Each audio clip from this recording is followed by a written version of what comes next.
Again, it also is limited to a certain amount of numbers. When exceeding that amount of numbers, then this seating arrangement becomes pointless if you weigh up between the advantages and the disadvantages. Schoolroom. Some of you might have seen it. Schoolroom seating arrangement. The most popular seating arrangement in the training industry.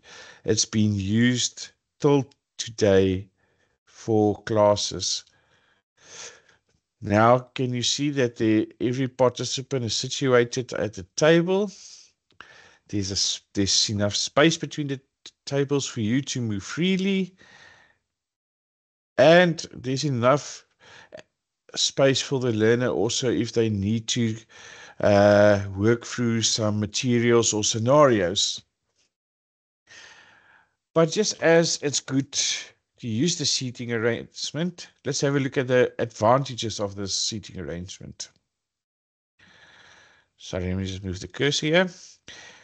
Everyone is facing the front and everyone has extensive writing facilities. Spacing between the rows makes visibility good for visual, like an overhead projector or data projectors. The venue gives a presentation, a conference like a formality.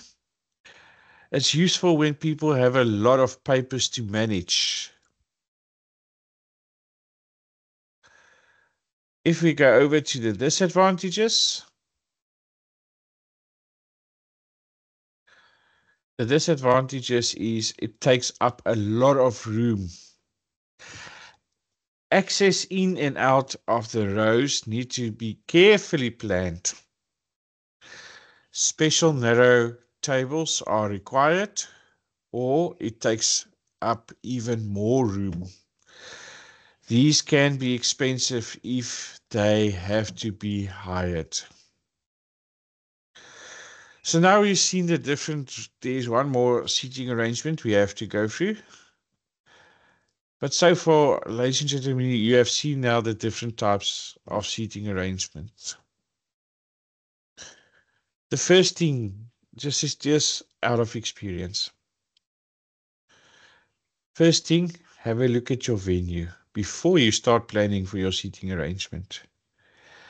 If you see your venue, you would automatically see how you're going to set up your seating arrangement.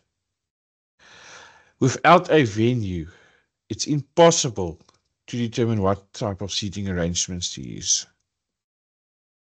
Because remember now, you can go and have a look at a venue, and the venue is perhaps it can only fit 10 people, but you have to train 20 people.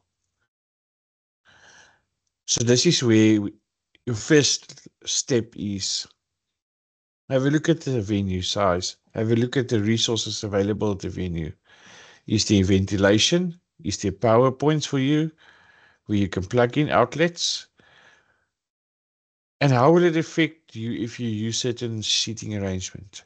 Once you stand inside that venue, I guarantee you're going to have a picture or a idea how to situate your seating arrangement according to the course that you're going to facilitate.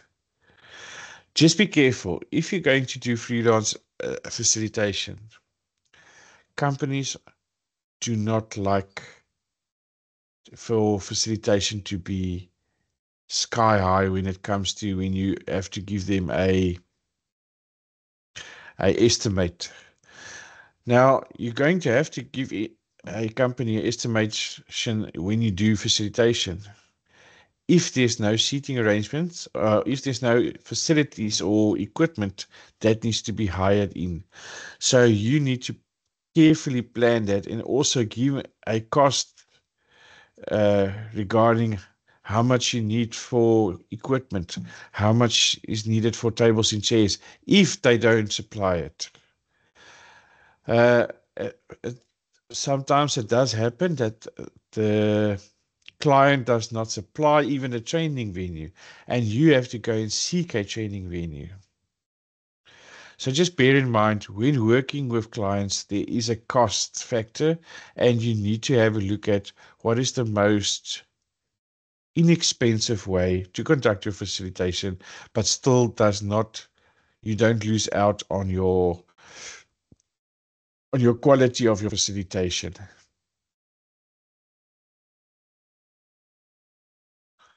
Modular. As you can see, only 5 tables. It's actually designed for a very, very small group. This is where you physically need to have one-on-one sessions with each candidate during your facilitation. Then you might find yourself using this seating arrangement. Again, it's only limited to a certain amount of participants. Let's have a look at the advantages. The advantages is it's good for small groups, discussion, project work. It provides for easy clustering of learners with different levels of skills. So you might find yourself facilitating a course where you have learners with certain amount of skills or higher skills, and they need to have that interaction with you, one-on-one interaction. Then you need to keep your group small in order to accommodate all the participants in your group. Then you might find yourself using the seating arrangement. So if we have a look again from the beginning, everything revolves around your learners. After you've identified the type of learners, then you can start doing your development plan, your lesson plan. After that, you need to start having a look at what visual aids you're going to use, and then you start having a look at, sorry, I'm incorrect here. Then you have a look at your venue. Then you can identify your visual aids, and then you can identify your seating arrangements. That's the sequence you can work according to. So just as much as this seating arrangement has an advantage, it also has disadvantages. The disadvantages is communication between learners at different tables can be difficult. Learners needs to turn to view the presentations by the candidate facilitator. That's the only disadvantage. And also the number of participants it can accommodate. Right. Any questions of what we've covered today? It might not have seemed very important, but believe me, it's necessary that we go through these nitty-gritty in order for us to understand the full extension of it's not just being a trainer, it's not just being a facilitator. There's also finer things that we need to have a look at.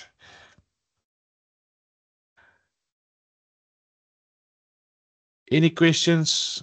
Are you all satisfied what we've covered today? Oh, thank you. I'm good. All right. Okay, so for tomorrow morning session, we're going to cover the different types of facilitator methodology that you can use during your facilitation. And we're going to deal with the last section, which is evaluate learning and facilitation. It's a very short module. You can even see in your books also. So those are the last 2 modules that we're going to be covering tomorrow. And then Thursday morning, we'll do the POE building and compiling part. This is where I would present a POE that I've created just to show you in which format, in how to compile your portfolio, what information is necessary, and how to structure your portfolio. Some of us or some learners, they find it difficult because they don't know where to start with a portfolio of evidence. But this we're going to deal on Thursday morning.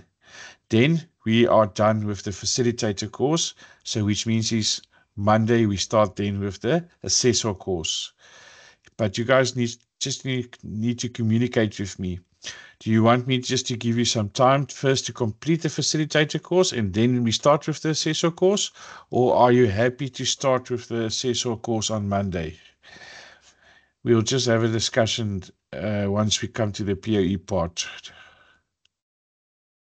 Okay, just for Thursday, I think most of us will be engaged in another session between 10 and 11. Okay, what we can do is we can move it to, you guys must just tell me what time is flexible for you then. Will Friday work or Thursday late afternoon? Yes, Thursday late afternoon is fine. It's not a problem. Let's confirm and we'll get back to you. So it will be after 2 on Thursday. Okay, no problem. I'm flexible. I'm falling into your arrangements here, so it's not a problem for me. All right. Thank you for accommodating us in that. No problem.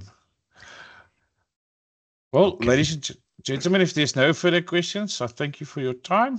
And then I'll see you guys tomorrow morning, same time, same place. And then we can cover the last piece of the facilitation. All right. Thank you very much. Thank you. Okay. Bye. Bye.